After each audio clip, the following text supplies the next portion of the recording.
Good morning friends. पिछली class में हमने सॉइल के बारे में कुछ जानकारी प्राप्त किया था।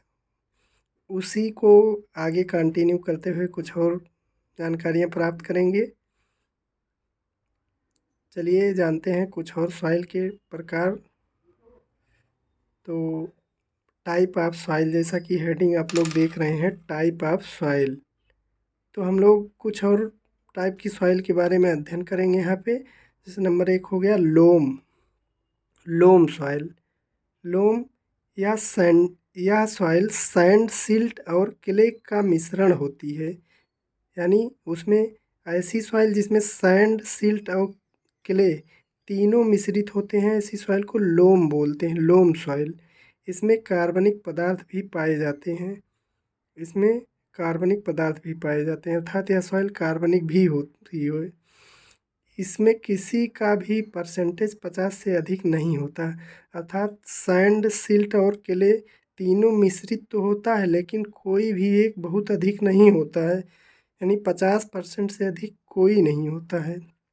तीनों होते हैं लेकिन तीनों का परसेंटेज 50 से कम। ऐसा नहीं कि सैंड हो गया 60%, बाकी दोनों में सिल्ट क्ले, नहीं, ऐसा नहीं। तीनों का परसेंटेज, तीनों मिलाकर 100% होता है, तो तीनों का परसेंटेज अलग अलग 50% से कम ही होना चाहिए, ना कि 50 से अधिक। अब चलिए देखते हैं दूसरी नंबर सॉइल, पीट सॉइल। पीट सॉइल जो होती है यह हाईली ऑर्गेनिक सॉइल होती है। इसका नेचर स्पॉन्जी, स्पॉन्जी का मतलब समझ रहे हैं? जैसे होता, हम लोग देखे होंगे थर्माकोल, थर्माकोल, या जिसको हम लोग कहते हैं गाँव में सोख्ता, उस टाइप का ये, इसका नेचर स्पॉन्जी होता है, थर्माकोल की तरीके से या सोख्ता की तरीके से। सबसे अधिक कार्बनिक प्रॉपर्टी इसी में होती है, अर्थात सर्वाधिक कार्बनिक सॉइल पीट होती है। इसमें वनस्पतिक पदार्थ का अंश अधिक होता है, इसीलिए तो ये कार्बनिक होती है, क्योंकि वनस्पतियाँ कार्बनिक होती हैं और इसका परसेंटेज अधिक होगा, तभी तो यह सर्वाधिक कार्बनिक सॉइल होगी। नॉट गुड फॉर फाउंडेशन, यह सॉइल जो होती है फाउंडेशन के लिए सही नहीं होती है। क्यों नहीं सही होती? क्योंकि इसका नेचर स्पॉन्जी होता है। फाउंडेशन बनाएंगे तो यह सेटल डाउन हो जाएगी। अब आगे हम लोग देखेंगे मक सॉइल। मक सॉइल क्या होती है? यह सॉइल ऑर्गेनिक और इनऑर्गेनिक, ऑर्गेनिक और इनऑर्गेनिक पदार्थों के मिश्रण से बनती है। या फाइन ग्रेन्ड होती है, अर्थात इनके कण महीन होते हैं, या ऑर्गेनिक होती है यानी कार्बनिक सॉइल होती है। यह दलदली स्थानों पर पाई जाती है। मक सॉइल दलदली स्थानों पर पाई जाती है। प्लीज़ अब अगली सॉइल देखते हैं हम लोग, क्यूमलोज, क्यूमलेज सॉइल। यह सॉइल पीट और मक, अभी हमने पीछे पढ़ा था ना, पीट सॉइल और मक सॉइल, इन दोनों, पीट सॉइल और मक सॉइल, इन दोनों के मिलने से क्यूमलेज सॉइल बनती है। यह भी चूँकि इसमें कार्बनिक, पीट कार्बनिक होती है, मक जो होती कार्बनिक तथा कार्बनिक दोनों से मिलकर बनती है, तो इसलिए इसका नेचर भी जो होता है, क्यूमलेज का भी नेचर जो होता है वो कार्बनिक ही होता है, अर्थात क्यूमलेज सॉइल कार्बनिक होती है। अब इंड्यूरेटेड क्ले क्या होता है?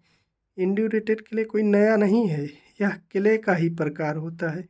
इसमें क्ले, क्ले जो होता है वो उस पर अत्यधिक दाब व ताप के कारण हार्ड हो जाती है।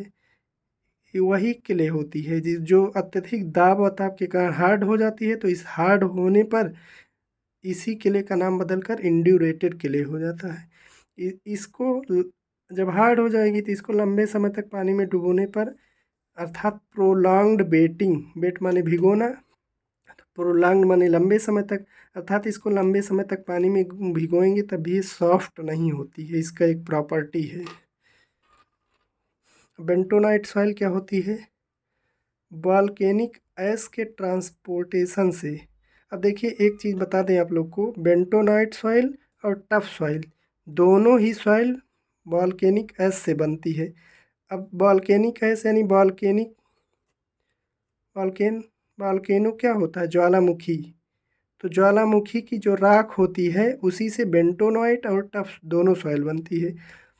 तो ज्वालामुखी की राख, ज्वालामुखी जैसे होती है उसकी राख जब निकलती है या टूटती है तो उसका अगर ट्रांसपोर्टेशन हो जाता है, ट्रांसपोर्टेशन के द्वारा एक जगह से दूसरी जगह जाके कलेक्ट होती है, तो उसको बेंटोनॉइट सॉइल बोलते हैं, यानी बेंटोनॉइट सॉइल। इसका यूज़ कहाँ होता है, या बहुत ज़्यादा इस ये भी बहुत ज़्यादा वो इसमें मोंट मोरेलोनाइट का परसेंटेज बहुत अधिक होता है, इसलिए इसमें भी बहुत ज़्यादा लुब्रिकेशन का गुण होता है, यानी स्लिप करती है, इसीलिए इसका यूज ल्यूब्रिकेशन तथा पाइल ड्रिलिंग में किया जाता है। मड बनाकर पाइल ड्रिलिंग में इसका यूज किया जाता है, जिससे आसानी से पाइल ज़मीन में चली जाती है। टफ सॉइल क्या होती है, हाँ, वॉल्केनिक ऐश अगर ट्रांसपोर्ट होके कहीं कलेक्ट हो रही है तो इसे बेंटोनाइट सॉइल बन रही है, लेकिन अगर वॉल्केनिक ऐश निकलती है और वो अपने स्थान पे रह जाती है तो इसे टफ सॉइल बनती है, टफ सॉइल। अब आते हैं नेक्स्ट सॉइल पे, ब्लैक कॉटन सॉइल। सर्वाधिक सबसे ज़्यादा इम्पोर्टेंट है ब्लैक कॉटन सॉइल। बेसाल्ट के केमिकल वेदरिंग से, केमिकल वेदरिंग क्यों करें, क्योंकि जो बेसाल्ट होता है वो जो है इनऑर्गेनिक होता है, और बेसाल्ट में मोंट मोरिलोनाइट नहीं पाया जाता है। जब इसका बेसाल्ट का केमिकल वेदरिंग होता है तब जिस प्रकार के क्ले मिनरल का निर्माण, क्ले मतलब अर्थ मटेरियल का निर्माण होता है, तो उससे ब्लैक कॉटन सॉइल बनती है।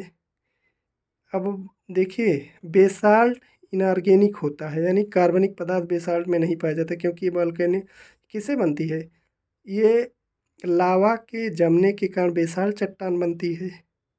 पृथ्वी के भीतर से जो लावा, मैग्मा के लावा के रूप में निकलने से इसमें ऑर्गेनिक पदार्थ नहीं होता है। इसीलिए जब इसकी वेदरिंग होती है तो जिस अर्थ मटेरियल का निर्माण होता है वो जो सॉइल बनती है वो भी इनऑर्गेनिक ही होती है, कंफ्यूज नहीं होना है। नहीं तो हम लोग यही समझते हैं कि ब्लैक कॉटन सॉइल जो है ऐसा लगता है जैसे उसमें कार्बनिक पदार्थ पाया जाता है, क्योंकि उसमें पानी मिलाने पे बहुत सॉफ्ट हो जाती है और अपना आयतन बहुत बढ़ा लेती है, इसलिए यह इनऑर्गेनिक है या रेसिडुअल सॉइल है। कपास की खेती के लिए उपयुक्त है, इसीलिए इसे काली कपास मृदा भी कहते हैं। इसका एक और नाम है काली कपास मृदा। श्रिंकेज और सॉइलिंग बहुत अधिक होता है, अर्थात पानी मिलाने पर ये बहुत ज़्यादा फैल जाती है, इसको सॉइलिंग कहते हैं, और पानी सूख जाने पर ये बहुत ज़्यादा संकुचित हो जाती है। और इसीलिए अब ये दोनों प्रक्रिया क्यों होती है, श्रिंकेज और सॉइलिंग, क्योंकि इसमें एक क्ले मिनरल मोंट मोरिलोनाइट, ये क्ले मिनरल है, इसकी मात्रा बहुत अधिक मात्रा में होती है, और इसको जो है स्वतः जुताई वाली मृदा, सेल्फ प्लॉगिंग सॉइल भी कहते हैं।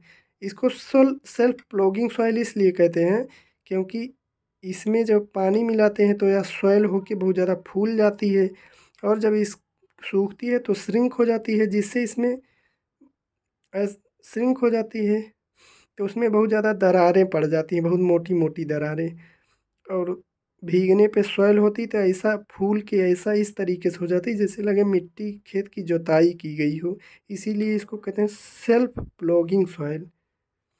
अब इतना आज के लिए बहुत है, अगर समझ में आया हो, अच्छा लगा वीडियो तो लाइक करें, थैंक यू।